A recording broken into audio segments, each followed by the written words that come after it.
আমাদের কাছে secret information অনুযায়ী আমরা থানা থেকে অ্যাপ্রক্সিমেটলি 6 কিলোমিটার্স ইন্টেরিয়ারে আমরা ফোর্স নিয়ে এসেছি। আর এখানে আমরা অ্যাপ্রক্সিমেটলি 300 to 400 গাছ ডিস্ট্রয় করেছি, মেচিওর গাঁজা প্ল্যান্টস। আর প্রায় হাফ একর জায়গার মধ্যে আমরা অপারেশনটা করেছি। ধারণা আনুমানিক 2-3 লাখ।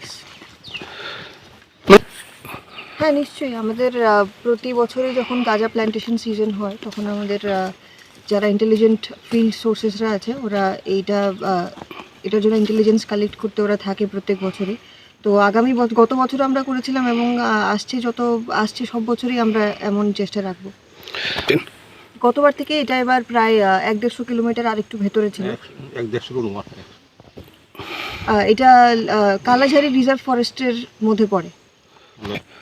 এটা নতুন বাজার থানা, গোমতী ডিস্ট্রিক্ট থেকে এই অভিযানটা করা হয়েছে। এখানে আমাদের সঙ্গে ওসি নতুন বাজার, সেকেন্ড ওসি নতুন বাজার, অফিসার SI জওহরলাল দেববর্মা ছাড়াও অন্যান্য পুলিশ ফোর্স আছে, সঙ্গে TS এর ফোর্স আছে।